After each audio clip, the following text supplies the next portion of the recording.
Olá pessoal, eu sou o professor Júlio Vieira e essa é a nossa videoaula sobre as obras indicadas para a primeira etapa do Paes 2024 Unimontes. As obras indicadas são Caramuru, de Frei José de Santa Rita Durão. Eu moro na cidade de Márcia Huayna Cambeba. Eu peço licença para não ler a parte que está na linguagem original da Márcia, porque a minha pronúncia deve ficar horrível, então eu quero evitar o constrangimento. E o quadro Resistir, de Auíri Thiago. Tá? Cronologicamente, a que vem primeiro é Caramuru, né, que era chamado de Poema Épico do Descobrimento da Bahia. Certo? Foi publicado em 1871, dentro do movimento do arcadismo. Tá? Primeiro eu vou falar do poema épico, depois eu falo um pouco sobre essa questão do arcadismo, do indianismo, que começa ali e tal. Mas, enfim, é um poema épico com inspiração camoniana.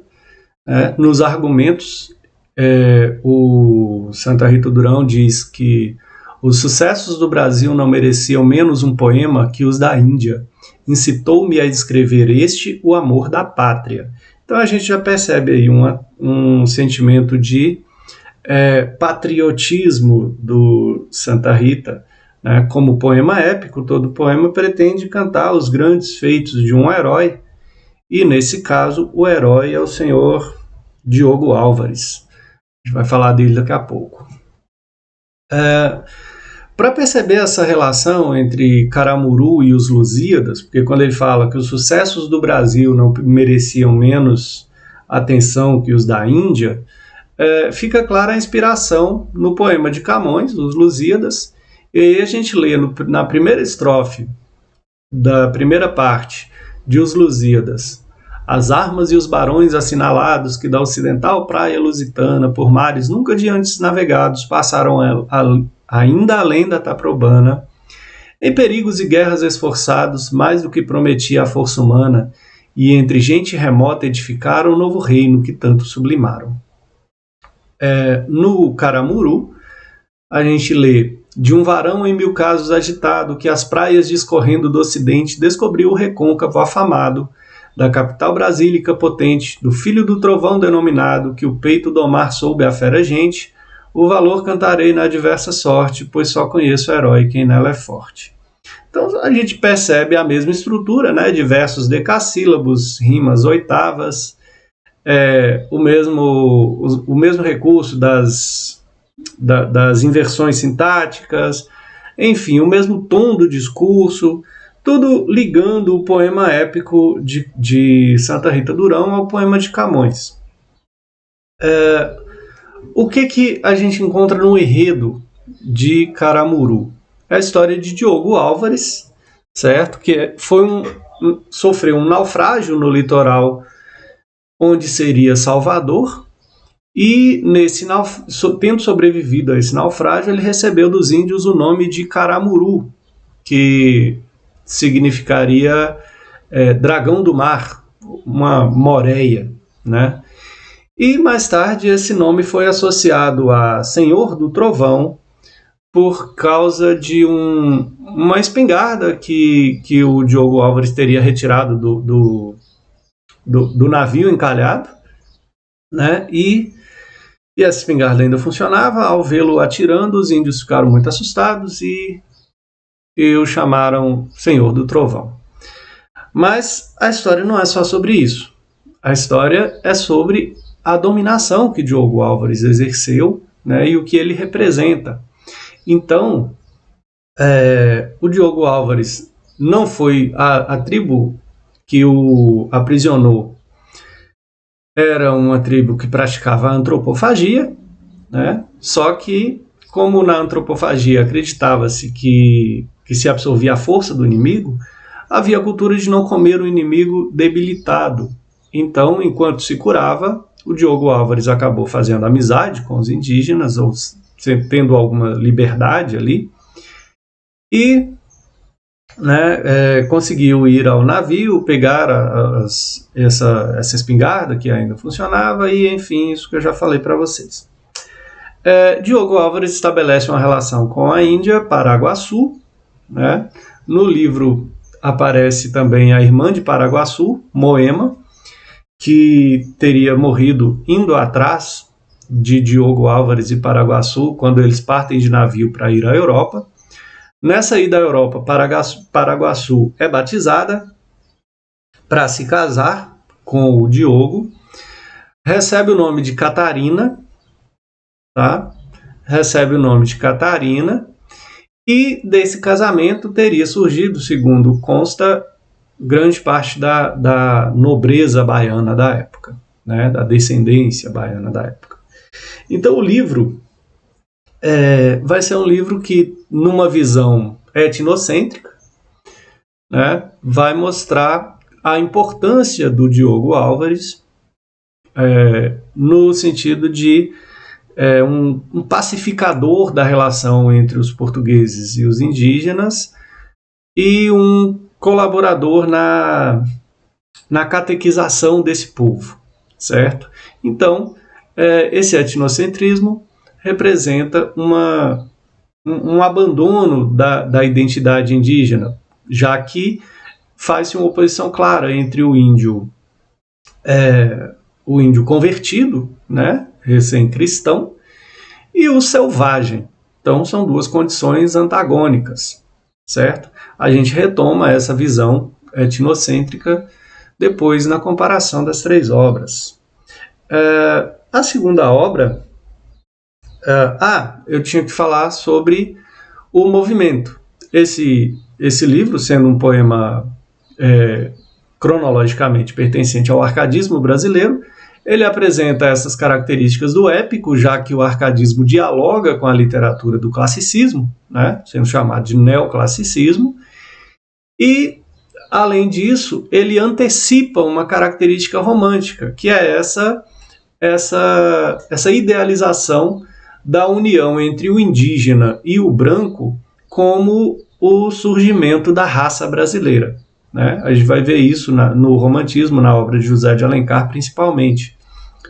Mas aqui nós já temos uma visão disso. A união de Paraguaçu e Diogo Álvares seria um primeiro passo desse indianismo idealizado pelo romantismo. Na segunda obra, que é Eu Moro na Cidade, da Márcia Huayna Cambeba, a gente tem uma coletânea de poemas da própria autora e de alguns convidados que tratam dessa questão da identidade indígena dita pelo próprio indígena, certo? Mas uma identidade indígena contemporânea. Então, na apresentação do livro, o Benedito Maciel diz que, entre a diversidade dos temas abordados, o livro tem uma linha mestra, uma identidade clara. É, antes de tudo, um testemunho vivo e vivido, uma resposta serena e firme de um espírito inquieto e livre a problemas e questões dos índios, dado por uma mulher que, pesquisando e trabalhando com os Cambeba, identificou-se neles e com eles, tornando-se uma de suas legítimas representantes. Então a gente tem a Márcia Cambeba como essa representante dos indígenas. Tá? A Márcia se declara: sou indígena Omagua Cambeba, e para mim hoje falar dos povos indígenas é falar da minha própria história. Então ela reafirma essa identidade indígena, e nas imagens a gente tem a Márcia usando seus paramentos indígenas, né, os paramentos do seu povo, e na imagem uma representação histórica do que eram os Cambeba, de como os Cambeba praticavam uma deformação intencional no crânio das crianças, teoricamente para evitar a dominação por outras tribos e a escravização pelos próprios portugueses. Então, essa prática foi abandonada, mas vem daí o nome que significava cabeça chata. Para entender a linguagem da Márcia Cambeba, a gente vai ler dois poemas. O primeiro é o que dá nome à coletânea, Eu Moro na Cidade. Leiamos. Como eu disse, vou ler só a parte traduzida da epígrafe que estava na linguagem original da Márcia. Eu moro na cidade, esta cidade também é nossa aldeia, não apagamos nossa cultura ancestral, venha homem branco, vamos dançar nosso ritual. Nasci na uca sagrada, na mata por tempos vivi, na terra dos povos indígenas sou Ainá, filha de Araci. Minha casa era feita de palha, simples na aldeia cresci, na lembrança que trago agora de um lugar que eu nunca esqueci. Meu canto era bem diferente, cantava na língua tupi. Hoje meu canto guerreiro se une aos cambeba, aos tembé, aos guarani. Hoje no mundo em que vivo minha selva em pedra se tornou. Não tenho a calma de outrora, minha rotina também já mudou. Em convívio com a sociedade, minha cara de índia não se transformou. Posso ser quem tu és, sem perder a essência que sou. Mantenho meu ser indígena na minha identidade, falando da importância do meu povo, mesmo vivendo na cidade. Então, tem aí um eu lírico que se declara indígena, mesmo vivendo na cidade, né? A gente percebe um olhar de uma pessoa que tenta se fazer presente, se fazer pertencente, tenta manter a sua existência e a sua identidade num lugar que já foi seu, mas que agora está transformado, né, na cidade. Então, esse indígena na luta por conservar a sua identidade e por reafirmar sua identidade. O outro poema que eu trouxe fala sobre linguagem, nossa língua ancestral. Não se pode dizer que os cambeba esqueceram a língua tupi, ainda existem alguns falantes que não deixam o dialeto sumir no ensinamento dos que sabem e memorizam o que aprendi. Fala mata, fala lago. Maitini, na sua grandeza, por não conseguir entender, viu nossa fala com estranheza, português fez o povo aprender. Mas os cambeba com esperteza ensinavam em segredo, superando o que seria o fantasma do seu medo. Mas a língua não é fator determinante para se poder dizer que o indígena não é cambeba por não saber escrever na língua do seu povo, pois a afirmação está no seu ser. Então a gente tem um poema que afirma a importância da linguagem como instrumento de resistência, né, nesse ensinamento da linguagem em segredo, né, nessa imposição da língua portuguesa, mas afirma a linguagem, afirma a identidade linguística, a identidade indígena, desculpem, além da própria linguagem, porque mesmo não falando mais a língua tupi, mesmo não falando mais sua língua original, esse povo não deixa de ser indígena, né? A afirmação está no ser, ou seja, é uma coisa que vai além da própria linguagem. Tá? Por último, analisaremos o quadro Resistir, de Alírio Thiago, que é um pintor montes-clarense. Né? No quadro a gente percebe uma releitura da bandeira brasileira, em que consta Tupã, essa divindade indígena, né? E outros elementos que remetem a pinturas rupestres. Então, para entender melhor a intencionalidade dessa pintura, eu vou trazer aqui algumas declarações que são do próprio autor, nos comentários da publicação de sua obra, feita por ele mesmo no Instagram, de onde eu tirei essas imagens, e os comentários a seguir. Tá? Então, são falas do próprio autor da obra. Resistir, do latim resistere, que vem de stare, significa manter-se de pé, contrariar a gravidade, ou seja, está na base de nossa própria história enquanto humanos. E aí, ele explica que resistir também remete a reexistir, ou seja, retomar uma existência, refazer uma identidade. E seguem os comentários. A constelação Centauros, metade homem, metade equino, que aparece na esfera azul da bandeira, é usada como guia para encontrar a constelação Cruzeiro do Sul, com 4 estrelas, pontos de um lado, e uma estrela ponto do outro lado. Os pontos são os elementos clássicos que normalmente se referem aos conceitos de terra, água, ar, fogo. Depois aparece o outro ponto, que seria o éter, o quinto elemento, um estado de consciência do futuro. A estrela em evolução, que seria o homem vitruviano. Segundo a tradição Imbiá, que é um dialeto da língua guarani, do tronco linguístico tupi, Tupã representa um ato divino, é o som, o sopro, a vida. Daí se interpreta a palavra tupi, som, acento, Ou seja, o som que se apresenta, um corpo ereto que recebe o som divino, um ser humano na terra que representa a divindade proveniente do sol, o homem, a flauta em pé, que ganha a vida com o fluxo que por ele passa, popularmente entendido como trovão. Então, Tupã é essa representação que ganha centralidade na bandeira brasileira, tomando a bandeira como símbolo de nacionalidade e Tupã representando essa centralidade nessa bandeira, a gente vê aí uma representação, uma materialização dessa centralidade proposta pelo autor para a cultura indígena. As pinturas rupestres são reproduções de símbolos encontrados na Serra da Capivara, em uma visita no ano de 2020. As pinturas rupestres são a manifestação mais abundante, notável e espetacular deixada pelas populações pré-históricas que viveram na área do Parque Nacional desde épocas muito recuadas. O Parque Nacional Serra da Capivara é uma unidade de conservação brasileira de proteção integral à natureza que se encontra no estado do Piauí. Sua área tem a maior e mais antiga concentração de sítios pré-históricos da América. Então são representações de pinturas rupestres. A narrativa visual da tela trata da criação do universo, dos seres e da natureza de forma afetuosa e específica do Brasil, trazendo ao campo da literatura brasileira e suas infinitas linguagens sociais e intelectuais a mitologia dos povos originários através de um novo formato, levando-se em consideração a cosmovisão indígena e sua valorização como identidade nacional. Então reafirma aquela questão que eu falei sobre a centralidade do Tupã na bandeira, né, como uma representação da defesa da centralidade da cultura indígena na identidade nacional. Tá? Então, como se relacionam as três obras?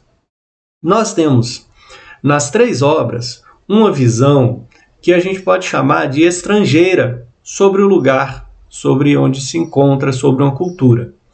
Né? No primeiro caso, nós temos a visão etnocêntrica do colonizador português, que defende a catequização, a salvação, registre-se as aspas, tá? A catequização para a salvação desse povo, fazendo uma oposição entre a civilização e o selvagem indígena, certo? Então é uma visão que defende a dominação, né? E argumenta que com essa dominação se está salvando esse povo. No segundo caso, nós temos um estrangeiro em terra própria, porque precisa-se afirmar que todo o território brasileiro é originalmente terra indígena, e, portanto, um indígena não deveria se sentir diferente ou estrangeiro em nenhum lugar do país. Entretanto, quando afirma eu moro na cidade, é como se a Márcia dissesse eu estou fora do meu lugar, mas eu defendo que aqui também é o meu lugar. Então é uma tentativa de preservação da identidade, de afirmação da identidade de um sujeito desterritorializado, que vê a sua selva transformada em selva de pedra, como ela afirma no poema. Né? Auírio Thiago faz o movimento contrário ao do Santa Rita Durão, que é o sujeito branco da cidade, que após uma convivência com os povos indígenas, uma visita, né, uma imersão cultural nessa vida, nesse modo de vida indígena, vai representar na sua obra essa defesa da centralidade da cultura, da centralidade da identidade indígena na cultura brasileira. Certo? Então são essas três visões que essa obra apresenta. Todas trazem o indígena como tema, mas cada uma delas com um ponto de vista diferente, né? Que é a aculturação, a defesa da identidade própria e a defesa da identidade indígena como centralidade da cultura brasileira numa espécie de reconhecimento, que é o caso do Auírio. Tá? Mas é isso, espero ter ajudado. Obrigado pela atenção e até a próxima.